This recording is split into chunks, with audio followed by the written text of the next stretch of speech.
안녕하세요. 저는 지금 40 초반으로 아들 둘을 혼자 키우는 돌싱녀입니다. 솔직히 지금 이 사연글을 쓰고 있으면서도 제게 일어났던 이혼이라는 과정들이 지금까지도 믿기지가 않습니다. 10년이라는 긴 세월 동안 시대거른을 모신 제가 남편에게 뒤통수 맞는 얼얼한 보답을 받게 되었죠. 같이 제 남편 욕 시원하게 한번 해주실래요? 저와 남편은 각자 알고 지내던 친한 친구의 소개로 만났어요. 친구는 자기의 소꿉친구라며 남편을 소개시켜줬었고 생각보다 말이 잘 통해서 결혼까지 하게 됐었죠. 저는 시간을 자유롭게 누릴 수 있는 프리랜서 작가고 남편은 중소기업에서 일하는 직장인이었어요. 외동아들이었던 남편은 제가 가지고 있던 편견과는 다르게 무척이나 배려심 많고 다정한 성격이었어요. 결혼을 생각한 건 역시나 그 부분에 영향이 컸었죠. 당시 남편과의 결혼에서 신경 쓰이는 점이라고는 아픈 시부와 그런 시부를 직접 모시는 시모뿐이었어요. 시모가 시부를 모시고 있는 집에서는 보통 며느리도 그렇게 해주기를 바라는 마음들이 있잖아요. 본인이 그렇게 하셨으니 그게 당연하다고 여기는 분들도 계시고. 하지만 시모는 부양이라던가 간병을 당연하게 생각하시는 분은 아니었어요. 결혼 후에는 시부의 상태가 더 안 좋아지면서 시모의 부담이 커졌었거든요. 그때 저는 시부와 함께 시모의 건강도 더 신경 썼었어요. 솔직히 오랜 병으로 누워 계시는 시부의 간병을 처음부터 하는 건 저에게는 너무 두렵고 힘든 일이었고, 그렇다고 이 모든 상황을 그저 보고만 있기에는 시모의 상황이 너무 안쓰러워 보였던 거죠. 순전히 시모의 힘든 모습에 마음이 쓰여 시작한 일이었어요. 솔직히 저희가 시부 명의의 집을 빌려 쓰고 있기도 했고 애들 둘이 시댁 식구들을 많이 닮아서 시부와 시모 모두 손주들에게 애정이 많이 컸었거든요. 그런 애정을 받고도 그걸 못 본 채 할 수 있는 사람이 세상에 어디 있을까요? 그렇게 매번 시모를 챙기러 자주 시댁에 들르는 저에게 시모는 농담처럼 이런 말을 할 정도였거든요. 우리 재산은 아들이 아니라 며느리한테 물려줘야겠네. 그때는 그저 시부 명의의 집을 빌려 쓰고 있던 저희에게 집 명의를 남편 앞으로 해주겠거니 하고 넘겼었죠. 어머님, 어차피 저한테 주셔도 애들 아빠 거잖아요. 저는 큰 재산 같은 건 바라지 않으니까 앞으로도 지금처럼 만날 때마다 맛있는 음식 먹으러 가요. 그게 저한테는 더 큰 기쁨이거든요. 솔직히 그 말을 고지고대로 믿을 며느리가 어딨나요? 그냥 칭찬하고 싶은 마음에 그렇게 말들을 꺼내는 거죠. 저한테 준다는 말은 아들에게 준다는 거하고 다를 바가 없잖아요. 그런데 그런 아들은 그다지 시댁 상황에 관심이 없다는 게 조금 문제라면 문제였죠. 남편이 나쁘다기보다는 너무 바빴거든요. 통화 연결도 안 될 때가 많았고 그럴 때는 남편의 감시탑 역할을 하던 친구에게 전화를 걸어 말을 전할 때도 있었어요. 저희 둘을 결혼까지 이어준 친구가 남편 회사 근처에서 카페를 운영하고 있었거든요. 너무 급할 때는 친구에게 남편 회사에 있는지 확인해달라고 부탁할 때가 종종 있었죠. 제 뒤통수 강타 사건의 처음은 첫 아이가 5살이 되던 해에 일어났어요. 지금도 잊혀지지 않는 가을, 연휴 기간이었죠. 오랜만에 부모님과 함께하는 1박 여행을 계획했었어요. 친정 부모님과 저희 부부, 동생 부부까지. 성인 6, 아이 2을 데리고 가는 여행이었어요. 이미 숙소 예약과 관광지표를 끊어놓은 상태에서 갑자기 이틀 전 남편이 일이 많아져서 피곤한 상태라 가지 못할 것 같다고 미안한 얼굴로 운을 떼더라고요. 솔직히 이번 여행을 무척 기대하고 있었던 터라 남편의 그 말에 실망을 많이 했어요. 그랬더니 남편이 애를 자기가 봐줄 테니 다녀오라고 하더라고요. 처음에는 남편과 함께 가지 않으려고 했지만 동생네가 언니만이라도 오라며 하도 성화라 어쩔 수 없이 가기로 했어요. 애를 데려가라고 했는데 남편이 굳이 놔두고 가라더라고요. 애가 있으면 당신이 너무 힘들 것 같다고요. 그렇게 남편에게 첫째를 맡기고 여행을 다녀오게 됐죠. 그리고 여행 다음 날 오후쯤 집에 돌아왔는데요. 집이 묘하게 깨끗하더라고요. 5살짜리 아들 때문에 항상 어수선한 집이었는데 처음에는 남편이 저 피곤할까봐 정리해준 거라고 생각했어요. 그런데 남편은 집안일에 크게 관심이 없는 남자였거든요. 애 보게 놔뒀더니 잘 보는구나 싶은 흐뭇한 마음으로 들고 갔던 짐을 정리하기 위해 안방으로 들어왔죠. 그런데 제 화장품 사이에 딱 하나 샘플 앰플이 있더라고요. 처음에는 남편 건가 싶어서 들어 올렸는데 그 브랜드는 여성 전용 제품이었거든요. 게다가 지성 피부인 남편이 절대로 쓰지 않을 화장품이었기에 저는 설마 하며 남편의 외도를 처음으로 생각하게 됐어요. 그런데 아무리 봐도 남편이 바람을 피우는 느낌은 아닌 거예요. 저와 소원하거나 따로 자주 연락을 하거나 밖에서 전화를 받는 일도 없었고요. 무조건 전화는 있는 자리에서 받았었고 남편의 카드 내역으로도 모텔 같은 곳에 간 내역이 없었으니까요. 제가 섣불리 생각했던 건 아닐까 하는 미안한 마음이 새록새록 떠오를 때 생각지도 못한 곳에서 남편의 외도가 뽀록 나게 됐어요. 바로 아들의 입을 통해서요. 마지막 확인이라는 생각으로 아이에게 물었거든요. 아들, 혹시 엄마 여행 가 있는 동안 재밌는 일 없었어? 평소랑 다른 일 같은 거 말이야. 아빠가 맛있는 거 많이 시켜줬어. 그리고 밤에 어떤 아줌마가 왔었어. 문소리가 나서 엄만 줄 알고 깼는데 엄마 아니라서 다시 잤어. 아들의 이 말에 제 온몸이 벌벌 떨리더라고요. 온몸이 분노로 사시나무 떨듯 떨렸죠. 저는 애를 친정에 하루 맡겨놓고 남편을 기다렸어요. 아들은 어디 갔어? 친정집에 잠깐 맡겼어. 돌려서 말하는 거 내 성격에 안 맞으니까 진짜 딱 까놓고 물을게. 너 혹시 바람 피니? 바람? 그런 거 필 시간이 내가 어딨다고. 솔직히 요즘처럼 바쁘면 그냥 집에서 쉬고 싶을 뿐이라고. 피곤이 가득한 그 목소리는 매번 듣는 남편의 앓는 소리였습니다. 저번 가족 연휴 때 진짜로 이 집에 여자 안 데리고 왔어? 그날 집에 있던 아들이 어떤 아줌마가 집에 왔었다던데. 그럼 그 사람은 누구야? 내가 아는 사람이니? 내가 아는 사람 중에 한밤중에 와이프 없는 유부남 집에 들어올 만큼 상식 없는 사람은 없는데? 애가 잘못 봤겠지. 잠결에 TV에 나온 걸 봤을 수도 있고. 설마 그 이야기를 진짜 믿는 건 아니지? 그래, 나도 5살짜리 어린애 말만 믿고 당신을 추궁할 수는 없지. 근데 이 샘플은 좀 아니지 않아? 그게 뭔데? 여행 다녀온 다음날 내 화장대 위에 있던 샘플인데 당신 거라고 하기엔 피부 타입도 안 맞고 심지어 엄청 비싼 화장품이거든? 이건 누구 걸까? 내 건 아니고 이 집에 온 사람도 없다고 하고 내가 없는데 안방을 들락날락하며 내 화장대를 자기 마음대로 쓴 여자가 대체 누굴까? 이래도 외도가 아니야? 그건... 그래, 미안해. 정말로 그날 한 번의 일탈이었어.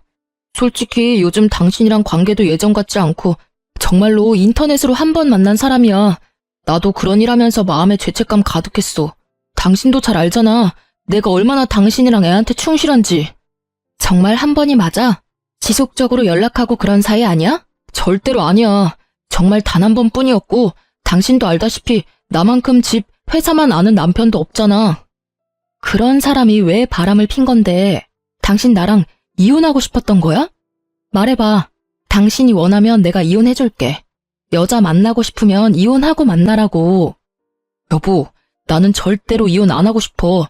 왜 내가 이혼을 해? 나 진짜로 한 번의 일탈뿐이었다니까. 당신 없으면 나 진짜 폐인 된다고. 나 여전히 당신 사랑하고 이 가정을 무너뜨릴 일은 하고 싶지 않아. 당신이 원하는 건 뭐든 다 할게. 그러니까 제발 이혼만은 말하지 마. 사정하는 남편을 보며 저는 수만 가지 생각으로 골치가 아팠어요. 솔직한 말로 남편은 그 일을 제외하고서는 항상 완벽한 남편이자 아빠였기에 이혼이 꺼려지더라고요. 게다가 뱃속에는 둘째까지 커가고 있었거든요. 그래서 고민을 많이 했어요. 제게도 경제권은 있으니 키우는 건 어렵지 않지만 다들 아시잖아요. 애를 낳는 순간부터 1년, 2년은 애한테 붙어 있어야 하는 걸. 게다가 혼자서 애를 돌보며 일을 한다는 게 얼마나 힘든 일인지 말이죠. 저는 어려운 결정을 내릴 수밖에 없었어요. 단 한 번이라고 말했으니 내릴 수 있었던 과감한 결정이었죠. 단 한 번이었다니 용서해줄게. 그치만 맨입으로는 곤란하지. 위치 추적 앱 깔고 내 연락은 무조건 받아. 당신이 연락 안 받는 즉시 나는 위치 추적해서 당신 어디 있는지 알아낼 거니까. 저의 그 말에 남편은 흔쾌히 그 요구를 받아들이더라고요. 그리고 남편에게 말은 안 했지만 집안에 녹음기도 2개 설치해뒀어요. 그러고 나서야 저는 남편을 용서하기로 했어요. 남편을 믿어서라기보다는 이혼을 원하지 않는 남편의 강경한 모습을 믿기로 한 거였죠. 그렇지만 이때는 시모에게 남편의 외도 사실에 대해 알리지 않았어요. 시모와 저의 관계는 꽤나 돈독했었고 시부 간병까지 하는 시모를 이런 일로 마음고생시키고 싶지도 않았거든요. 남편은 그 이후로 제게 행선지도 알리고 회식 모임도 최소화했어요. 가끔 남편과 연락이 되지 않을 때는 위치 추적 앱을 사용했는데 그때마다 회사로 되어 있었어요. 혹시 회사 사람이랑 바람필 수도 있을 것 같아서 남편 회사 근처에서 카페를 하는 친구에게 연락해서 남편이 회사에 있는지 확인을 받기도 했어요. 친구는 매번 그렇게 못 믿어오면 직접 와서 보라며 저를 타박하기는 했지만 매번 확인해 줬었고요. 솔직히 친한 친구이긴 했지만 이 일을 계기로 더 친해졌어요. 남편 외도에 대해 상담하면서 같이 욕하고 들어주면서 친구가 많이 저를 심적으로 안정시켜줬거든요. 10년의 시간 동안 안방에 설치해두었던 녹음기는 제가 집을 나설 때마다 켜두었지만 더 이상 외도의 음성은 녹음되어 있지 않았어요. 그렇게 10년을 아무 일 없이 잘 지나갔어요. 아니, 일이 많았지만 저만 모르고 지나갔던 거였어요. 그리고 아무것도 모른 채 2번째 뒤통수를 맞은 건 그로부터 10년 후였어요. 이때쯤은 첫째 아들도 15, 둘째도 10살쯤이었어요. 지병으로 병석에만 누워있던 시부가 말기암 판정을 받은 게 바로 그 해였어요. 독한 약물과 쇠약해진 몸 상태를 알고 있던 시부는 연명치료를 거부하기에 이르렀고 병원에서는 요양병원을 말했지만 시모가 직접 집에서 간병을 하기로 했어요. 얼마 남지 않은 시간 가족과 보내고 싶다는 시부의 요구를 시모가 받아들였거든요. 어떻게든 살리는 시도를 하는 것보다 남은 나날을 좀 더 가족의 따뜻함을 느끼도록 하는 게 마지막 가는 날 후회를 남기지 않을 수 있을 거라는 시모의 마음도 있었던 거겠죠. 시모는 시부의 병세가 악화가 되었을 때 남편에게 전화했어요. 예, 아버지 마지막 가는 길 같이 있어주면 안 되겠니? 며느리가 주말마다 와서 같이 고생하는 건 알고 있고 너도 일하느라 힘든 건 잘 알지만 내가 보기에 너희 아버지 오늘 내일 할 것 같아. 미안한 부탁이지만 마지막 가는 사람 부탁이라 생각하고 둘 다 일주일만 여기 와서 같이 있어줘라.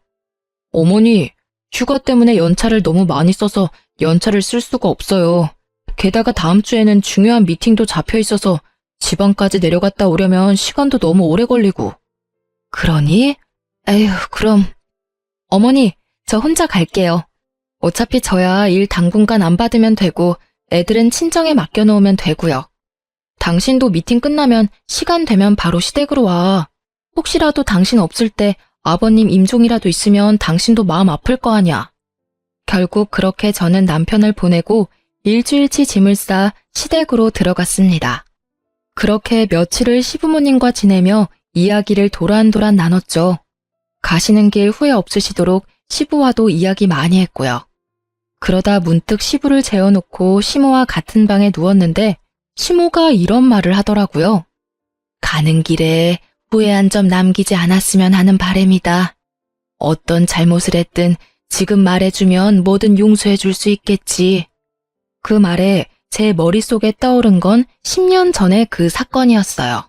저 어머니, 사실은 제가 10년 전에 그 사람이랑 헤어질 뻔한 적이 있었거든요. 뭐? 그게 무슨 소리냐? 너희는 아무 문제 없이 잘 산다고 생각했는데 게다가 10년 전이면 너 둘째 임신했을 때잖니? 뭔가 큰 문제가 있었던 거 아니니? 실은 10년 전에 그 사람이 바람피다 저한테 걸렸었거든요. 첫째가 그때 5살이었는데 제가 없는 집에 어떤 아줌마가 왔었다고. 그때는 둘째 때문에 꾹 참고 봐줬었죠.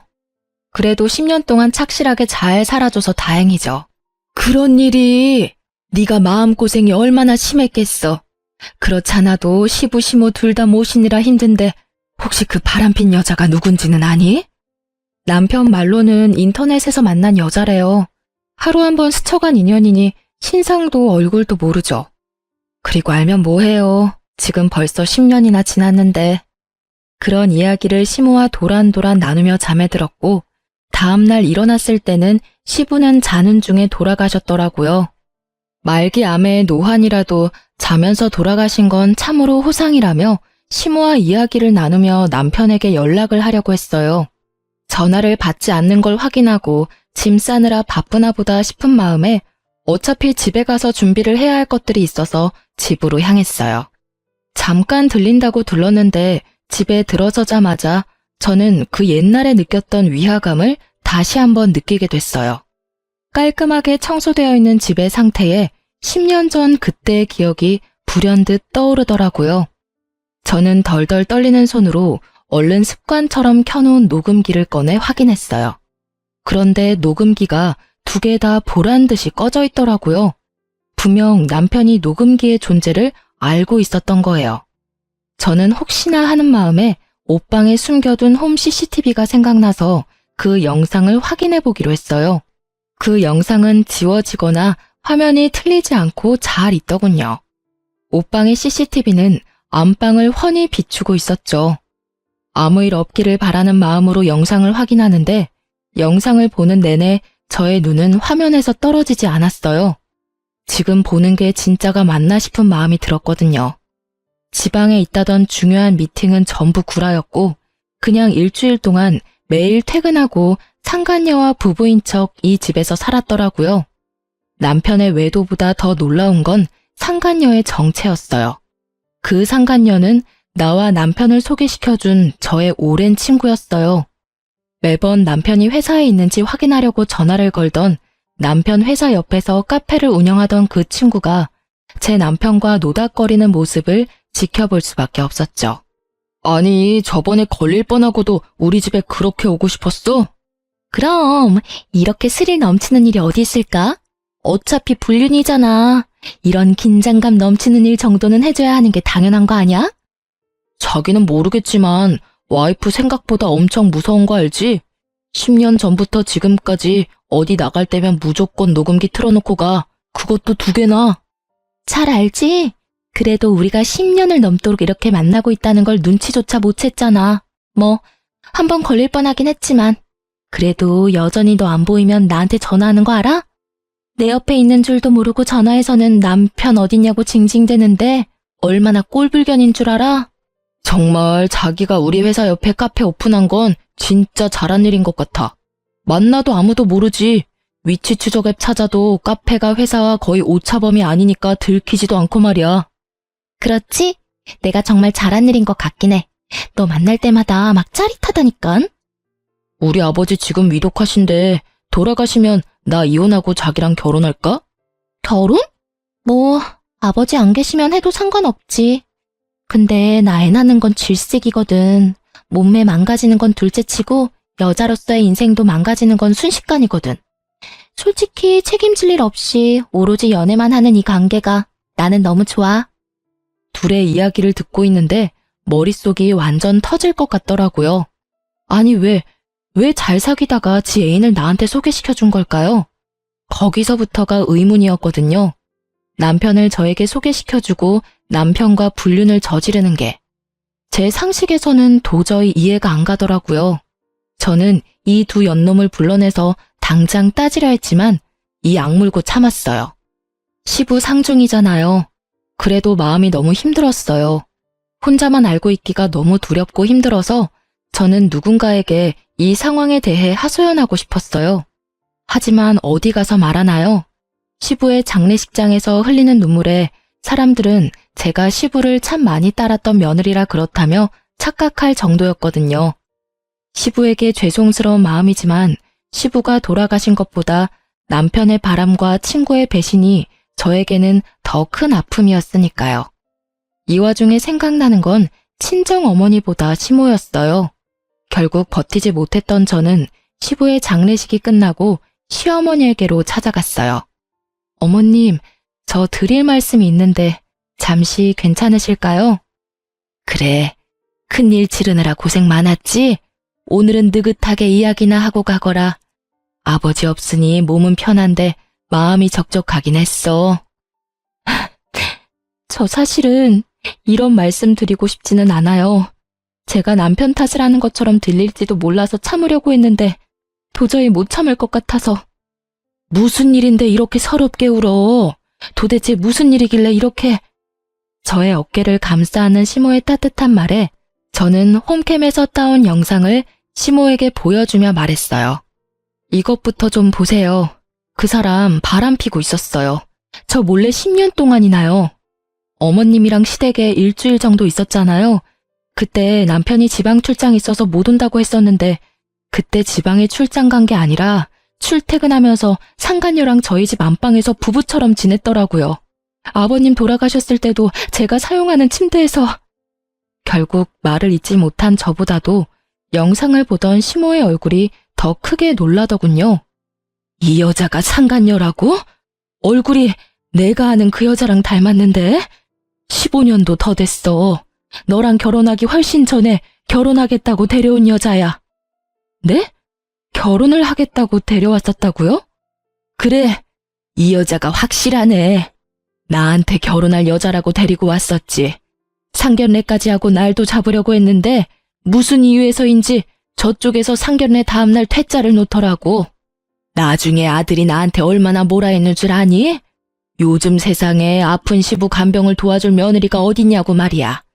내 생각에는 상견례 때 내가 그런 말을 하는 바람에 두 사람이 헤어졌다고 생각했는데 여전히 만나고 있었단 말이니? 세상에 어쩜 좋아. 시모의 말에 모든 퍼즐이 맞아 들어갔어요. 예전에 그 친구가 제게 이런 말을 한 적이 있어요. 결혼을 약속한 사람이 있었는데 그 집 어른들이 마음에 안 들어서 상견례하고 엎었다고. 그러니까 저는 바보같이 그 상간녀의 계획대로 시부의 간병을 돕고 친구의 불륜마저 몰랐던 제대로 뒤통수 맞은 바보 같은 년이 된 거였어요. 눈물이 분노로 바뀌는 거 정말 순식간이더라고요. 놀라서 눈물 질질 짜던 제가 결국 도끼가 바짝 올라버렸어요. 시모와의 이야기로 모든 게 정확해진 저는 집에 돌아와 남편에게 상간녀를 안다는 이야기는 하지 않고 외도하는 거 안다고만 말을 꺼냈어요. 당신이 어떤 여자랑 바람피는 거 알아. 누군지는 모르겠지만 마지막으로 기회를 줄게. 나한테 말해줘. 그 여자랑 앞으로 계속 만날 거야? 정말로 마지막으로 주는 기회라는 마음으로 물었던 거였어요. 잘못한 걸 알고는 있는지 고칠 생각은 있는지. 남편 놈이 제게 미안하다고 사과를 하거나 고치겠다고 다시는 만나지 않겠다고 한다 해도 이혼을 결심한 제 마음은 변치 않을 거예요. 다만 정상적인 답변을 기대하고 있었거든요. 그런데 남편 놈의 입에서 나온 말은 말이 아니라 망언이었어요. 결국 들켰네. 맞아. 나 바람 피고 있어. 이혼할 거면 빨리 하자. 나도 솔직한 말로 당신 앞에서 완벽한 남편 연기하는 거 힘들거든? 게다가 좋아하지도 않는데 좋아하는 척도 너무 힘들고. 매번 야근하는 것도 얼마나 힘든 일인지 모르지? 진짜 10년 넘게 돌아왔어. 솔직하게 말해서 당신이랑 결혼한 건 아버지 간병할 사람이 필요해서였거든. 아버지도 죽었으니까 나도 이제 나 하고 싶은 대로 살아도 되잖아. 너 아버님 돌아가신 지 지금 며칠 됐다고 그런 미친 소리를 해? 게다가 간병할 사람이 필요해서 결혼했다고? 미친놈아, 이혼이 하고 싶으면 하고 싶다고 말하라고 했지. 10년 전에도 내가 뭘 했어. 이혼을 원하면 이혼해 줄 거라고 했어, 안 했어? 그때랑 지금은 상황이 다르지. 그때는 진짜 이혼하면 안 되는 상황이었거든. 당신이 있어야 엄마 아버지 맡길 수 있었으니까. 근데 지금은 없잖아. 완전 프리.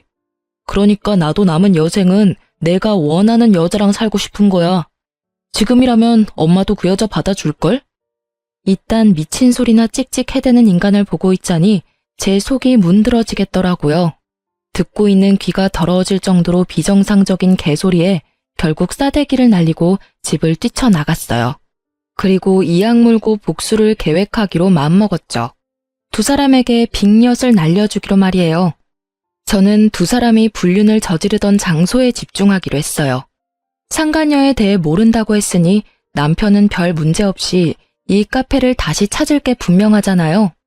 솔직히 야근한다고 저를 속이고 둘이서 그 카페에서 그런 짓을 저질렀다는 걸 알고 나서는 그 카페가 너무나 더러운 곳이라는 생각이 들었어요.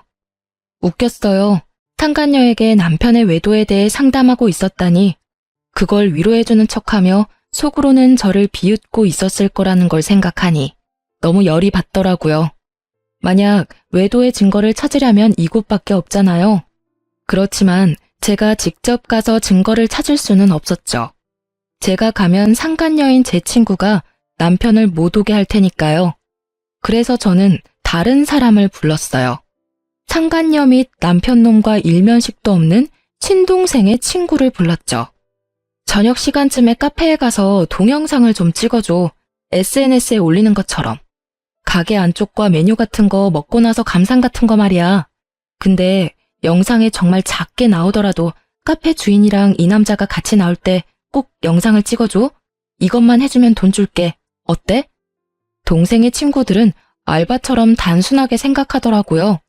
여러 명이 몰려가서는 구석에 자리를 잡고 서로 동영상을 찍어주는 척하며 남편과 친구의 모습을 연속으로 찍었더라고요. 그렇게 영상을 여러 개 보내줬는데 첫 번째 영상에서는 건질만한 게 없었는데 두 번째 영상에서는 꽤나 쓸만한 장면을 찾게 됐어요. 외도가 뽀록난 남편이 이제는 눈치도 보지 않고 상간녀의 카페를 드나들더라고요. 손을 잡는 장면과 포옹을 하는 장면이 아주 작지만 확실하게 찍혀있는 장면을 찾아냈죠. 저는 상간녀에게 그 영상의 앞부분만 메신저로 보냈어요. 그리고는 이렇게 물었죠. 너희 가게 요새 장사 잘 되는 것 같아. 이 영상 이것보다는 좀 더 길긴 한데 동생 친구들이 찍었대. 가게 홍보할 겸 SNS에 올려도 될까? 정말로 영상 잘 나왔네. 그럼 당연히 올려도 되지. 항상 홍보 고맙다. 올려도 된다는 허락을 받은 저는 그 영상을 총 2군데에 올렸어요. 제 개인 계정의 SNS와 저와 그 친구가 함께 다니고 있는 동호회예요. 그 당시가 저녁 시간이라 남편과 같이 집안에 있었거든요. 제가 SNS에 올리자마자 남편이 불쾌한 모습으로 영상 내리라며 난리를 치더라고요. 딱 보니 뒷부분에 포옹하고 스킨십하는 장면을 본 것 같더라고요. 본인 모습이니 빨리 눈에 들어왔었던 것 같더라고요. 당장 내려. 아니, 당신이 가게 사장도 아닌데 이런 걸 왜 올려? 왜냐니? 설마 내가 당신이 만나는 상간녀가 누구인지 몰랐을 거라고 생각한 거야? 아니, 그리고 너는 이혼 빨리 해달라더니 왜 들키는 걸 싫어해? 어차피 이혼할 거 사람들이 빨리 알면 좋지. 그래야 정리가 빨리 될 거 아니야. 그때 뭐라고 했었지? 상간녀랑 남은 여생을 함께하고 싶다고 했었나? 그만큼 좋아하고 불륜을 당당하게 여길 정도로 좋아했잖아. 그럼 빨리 결착을 보는 게 네 입장에서도 좋은 거 아니야? 잔뜩 빈정거림을 담은 제 말에 남편의 얼굴은 사색이 되더군요. 내가 모를 줄 알았나 봐? 그래, 언제부터 바람 폈어? 나 속이고 제일 친한 친구와 바람난 건? 언제긴 언제부터야. 얼마 안 됐지. 내가 알고 있는 거랑은 많이 다르네. 너 저번에는 10년 넘게 돌아왔다고 하지 않았나? 말이 왜 달라졌을까? 나 결혼 전부터 만나고 있었던 것도 알고 있어. 그러니까 더 이상 거짓말하지 마. 머리 모자란 거 티나잖아. 거짓말을 이렇게 못해서야. 저는 말도 안 되는 거짓말을 하는 남편에게 홈캠 영상을 보여줬어요. 남편의 얼굴이 새카맣게 되더라고요. 제 생각에 남편은 제가 상간녀의 정체를 모른다고 생각해서 상간녀 위자료 소송을 피하려고 했던 것 같아요. 보통은 상간녀 위자료를 불륜남이 내주니까요. 참 그런 잔머리까지 굴리는 걸 보니 역겨운 마음이 들더라고요. 남편 놈에게 따지려는 찰나 제 폰에 알람이 울리더라고요. 예전에 친구와 함께 들었던 동호회에 올린 영상에 달린 댓글이요. 실시간으로 울리는 알림을 보니 제가 생각했던 그대로 맞아 들어갔더라고요. 제가 댓글을 보며 웃고 있자 남편이 굉장히 불안한 얼굴로 묻더라고요. 당신 뭐 보고 웃는 거야? 누가 연락한 거야? 아, 연락? 별거 아냐. 나랑 걔랑 같이 다니던 동호회에도 영상 올렸거든. 근데 정말 재밌는 일이 일어났네. 어떡하지? 당신 상간녀가 당신 말고 4명이나 되는 남자랑 다리를 걸치고 있었다네. 서로 자기 여자친구라고 싸우고 있어서 웃었어. 남편 놈은 믿기지 않는 얼굴로 저를 보더니 제 손에 있던 폰을 빼앗아 확인하더라고요. 남편 놈의 얼굴이 일그러지고 입을 악물더라고요. 제가 얼마 전 느꼈던 그 감정을 남편이 느끼고 있을 거라 생각하니 마음이 솔직히 조금 편해졌어요. 확인이 됐어? 당신이랑 이 4명의 동호회 남자들 중에 도대체 누가 당신 상간녀의 진짜 사랑일까? 상간녀한테 당신이 진짜 사랑이긴 했을까? 그냥 욕망이었을 것 같은데? 남의 떡이 더 커 보여서 건드려 본 것 같은 느낌? 솔직히 아니라고 하기엔 나머지 남자들도 다 괜찮은 사람들이거든. 뭐 어쨌든 간에 이혼을 원한댔지? 당신이 그렇게 원하니까 해줄게. 부디 상간녀가 당신을 뽑아주길 바랄게. 당연히 나겠지. 이런 남자들 만나는 거 한 번도 본 적도 없고 내가 당신이랑 이혼하면 결혼해주겠다고도 했거든? 그래, 잘 됐네. 뭐 그쪽은 이제 더 이상 상관없는 일이고 나는 양육권의 친권은 물론 위자료까지 다 받을 거야. 재산 분할도 마찬가지인데다가 상간녀 위자료 소송도 할 거니까 알아서 해. 그렇게 말하는 도중에 제 개인톡으로 연락이 오더라고요. 영상을 본 저와 상간녀의 친구들이요. 모두들 영상 뒤에 봤냐며 너 괜찮냐는 걱정 문자들이었어요. 저는 친구들에게 하나하나 답해줬어요. 10년을 넘게 사귄 열렬한 사랑의 주인공들이라며 상간녀는 불륜을 좋아하는 것 같으니 다들 남편 단속 잘하라고도 말해줬죠. 결국 친구들은 그 카페에 더 이상 가지 않겠다며 화를 냈고 말이죠. 설마 하는 표정으로 짜증을 있는 대로 내는 남편 놈을 놔두고 저는 상간녀의 카페로 향했어요. 웬일이야 이 시간에? 시침이 떼지 마. 너 우리 남편이랑 바람피지? 네가 어떻게 나 몰래 그런 짓을 할 수가 있어? 아, 그거? 너도 이제 알게 됐네? 근데 딱히 내 잘못은 아니잖아. 사랑이 혼자만의 힘으로 되는 것도 아니고. 네 남편이 나를 사랑하고 내가 네 남편을 사랑했으니까 불륜이 성립되는 거지. 그걸 따지고 싶거든.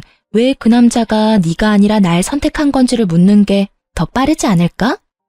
입을 쭉 찢고 싶을 만큼 가증스러운 태도에 저는 이성을 잃을 뻔했어요. 그렇지만 폭력은 이 상황에서 저에게 절대 유리하지 않다는 걸 잘 알고 있으니까요. 그래서 저도 천연덕스러운 표정으로 상간녀에게 말해줬어요. 남편이랑 곧 이혼할 거야. 그리고 알지? 상간녀 소송은 상대방이 유부남인 걸 알고 만났다면 절대로 너한테 불리하다는 거 말이야. 아, 그리고 네 허락받아서 동호회에 올린 동영상 말이야. 나한테 이렇게 많은 연락이 오는지 모르겠네. 벌써 4명이나 되는 남자가 이 영상 뭐냐고 묻는데 넌 그 이유를 알아? 뭐? 미친 거 아니야? 그걸 왜 거기다 올려 이 나쁜 년아.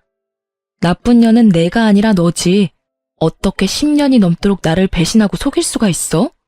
너 정말 대단하더라.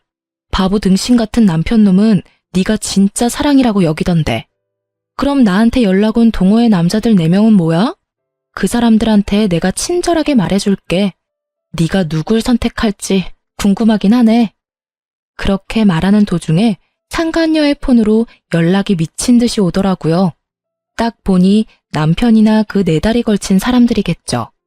자기 폰을 보고 전화를 받지도 못하는 상간녀를 보니 너무나 통쾌해서 웃음이 다 났어요. 왜 연락을 못 받아? 하긴 그 사람들이 다 네 밥줄인데 어떻게 한 사람만 고를 수 있겠어? 그래도 아쉽네. 우리 동창들도 여기 이젠 안 오겠대. 동창들이랑 동호회 사람들 이제 다 안 오면 이 카페 찾아오는 단골 다시 만들어야겠네? 솔직히 그렇잖아. 절친 남편 꼬셔서 불륜까지 하는 너한테 어떤 친구들이 자기 남편 데리고 오겠니? 야, 너 이러는 건 명예훼손이야. 사생활 보호법 뭐 그런 거 위반이라고. 너 당장 고소할 거라고. 고소해. 네가 허락해서 올린 거니까 나한테 잘못 없거든. 분해하며 씩씩거리는 상간녀를 놔두고 저는 가게를 나왔어요. 뒤에서 분해서 소리 지르는 상간녀의 모습에 웃음이 슬쩍 나오더라고요. 그날 이후로 저는 남편과 본격적인 이혼 과정에 들어가게 됐어요. 그리고 이혼을 하게 된 것에 미안한 마음으로 시모에게 연락을 했죠. 어머님께는 죄송한 마음뿐이에요. 큰일 치른 지 얼마 되지도 않았는데 다시 마음고생하게 만들어서. 그런데 정말 죄송하지만 10년을 저를 기만하고 그것도 가까운 친구와 불륜을 계속 저지른 남편을 죽을 때까지 도저히 용서하지 못할 것 같아요. 미래가 뻔히 보이는데 계속 질질 끌다간 저만 더 상처 입을 것 같아서 이제 그만하는 게 좋을 것 같아요. 저의 그 말에 시모는 네 마음을 이해한다며 저에게 도리어 미안하다고 했죠. 대신 저는 시모에게 이혼하더라도 시모가 좋아하는 손주는 자주 만나게 해드리겠다고 철석같이 약속을 했어요. 그제야 시모는 조금 밝아진 얼굴이 되더라고요. 그렇게 시모에게도 이야기를 해놓고 저는 조금은 가벼워진 마음으로 이혼 전문 변호사를 만나 상담을 하고 있었어요. 그런데 시모에게서 연락이 왔어요. 급히 할 말이 있으니 시댁으로 오라는 말이었죠. 시댁에 갔더니 망할 남편놈과 변호사, 시모 이렇게 셋이 있더군요. 남편의 얼굴은 푸르죽죽한 것이 아예 죽을 상이었고 변호사분은 난감한 표정으로 눈치만 보고 있었어요. 시모는 무척 초연한 표정이었죠. 이게 무슨 일인가 싶어 저도 일단 말을 아끼며 시모의 앞에 앉았어요. 당신 도대체 무슨 알랑방귀를 꼈길래 아버지가 그런 미친 유언을 남기도록 만든 거야? 와씨, 어디서 곰 같은 거 주워와서 간병질이나 시켰더니 아예 집 전 재산을 다 훔쳐가지고 가네. 곰이 아니라 완전 여우였구만. 너 나 없는 동안 그러려고 아버지 간병하러 갔냐? 다짜고짜 따지는 남편의 말에 저는 어안이 벙벙했죠. 이 멍청한 놈이 나한테 뭘 따지고 있나 싶었거든요. 뭐라 말하려 하는데 시모가 남편 놈의 말을 딱 막더라고요. 넌 조용히 해. 잘한 거 하나도 없는 놈이 입을 놀리긴 어디서 놀려? 그렇지만 엄마, 진짜 말이 안 되는 이야기잖아요. 내가 아들인데 왜 재산을 저 여자한테 주는 건데요? 그렇게 궁금하면 네 아버지 살려서 물어봐. 애꿎은 나한테 성질내지 말고. 그리고 그 상황은 무조건 네 잘못 아니냐? 입이 10개라도 할 말이 없어야 할 놈이 어디서 입을 놀려? 이게 무슨 일이에요? 제 물음에 답한 건 남편 곁에 있던 변호사였어요. 저 고인께서는 돌아가시기 전에 공중 유언을 하셨는데 자신의 임종 때 마지막까지 자신의 곁에 있었던 사람들에게만 고인이 가진 아파트 2채와 상가 건물 3채를 지분 상속하기로 하셨습니다. 그리고 고인께서는 자신의 간병에 진심이었던 며느님께 현재 며느님이 살고 계신 신혼집을 온전히 상속하시겠다고 하셨고요. 그런 게 어딨냐고. 아니, 내가 자식이잖아. 멍청한 놈은 입에 개거품을 물며 그저 자신이 아들이라는 이야기만 수없이 변호사에게 소리쳐댔죠. 너, 이 못난 놈아. 네 아버지는 돌아가시기 직전에 네 놈 바람핀 거 알고 가셨어. 며느리가 그날 말해주지 않았다면 몰랐겠지. 그리고 네 아버지도 네가 설마 아버지 임종 때 상간녀와 바람피려고 거짓말한 나쁜 놈인 걸 알았겠니? 어떻게 이래? 하나밖에 없는 자식인데 네가. 상간녀의 눈이 멀어서 아버지 돌아가시는 날까지 그런 미친 짓을 하냐고. 그러고도 네가 인간이야? 내 배에서 나왔지만 짐승 새끼도 그런 짓은 안 한다. 결국 소리치던 시모의 눈에 눈물이 뚝뚝 흐르더라고요. 그렇지만 남편놈 눈에는 시모의 눈물 따위는 보이지 않더라고요. 그저 앞으로 재산을 어떻게 해야 하는지 그것만 계산하고 있더라고요. 그걸 보니 한심함에 한숨이 나오고 시모를 보니 딱함에 한숨이 또 나오더라고요. 저딴 놈 어머니로 두기엔 참 아까운 분이셨거든요. 막판에 저와 남편의 위치는 순식간에 뒤바뀌었어요. 집에 돌아온 저는 집에서 나갈 준비를 하지 않아도 되었어요. 당당하게 이 집에 있으면 될 일이었죠. 남편은 눈치를 보더니 그 다음날 상간녀를 집에 불렀어요. 아직 이혼 전인데 벌써 날 부르면 어떡해. 와이프가 보면 참 마음 아프겠네. 그렇게 말하는 상간녀를 보며 저는 미소 가득 담아 웃어줬어요. 둘이 할 말 많은 것 같은데 대화나 나눠. 난 빠져줄게. 네가 왜 나가? 아직까지는 너희 집이잖아. 너도 같이 들어. 무슨 말인지는 뻔하겠지만. 상간녀는 남편놈이 자기에게 프로포즈라도 할 거라고 생각한 듯 한껏 차려입고 왔더라고요. 야, 너 때문에 일 완전 꼬였어. 지금 우리 아버지 돌아가시면서 완전 똥 됐다고. 갑자기 그게 무슨 소리야? 너희 아버지 돌아가신 게 왜 나 때문인데. 너 설마 그런 이야기 하려고 나 부른 거니? 당연하지. 아버지 임종 때 네가 같이 있고 싶다고 우기는 바람에 너랑 같이 있다가 재산 다 날려먹게 생겼다고. 그게 왜 내 탓이야? 나랑 바람 피우면서 재산까지 가져가려고 했던 거야? 너 웃기다. 언제는 돈보다는 내가 좋다면서? 그리고 난 너 때문에 상간녀 소송까지 당해야 하는데 네가 그렇게까지 억울해할 일은 아니지. 야, 그걸 말이라고 해? 네가 뭐가 그렇게 억울한데? 나 혼자 바람 폈어? 너도 같이 바람 폈는데 왜 억울한데? 거기다 너 나 하나만 있었던 것도 아니잖아, 이 나쁜 년아. 나 너한테 속은 거야. 완전 가스라이팅 당한 거라고. 결국 남편 놈이 상간녀에게 물건을 막 집어던지더라고요. 완전 발악을 하면서요. 미안한데 집 그만 훼손해 줄래? 이 집 이제 내 집이거든. 너도 그렇고 상간녀도 그렇고 둘 다 싸우려면 나가서 싸워. 남의 집에서 꼴사납게 굴지 말고. 왜 이 집이 네 거야? 설마 이 집까지 너희 아버지 거였어? 미친, 넌 그 나이에 도대체 일어놓은 게 하나가 없어. 아, 됐어.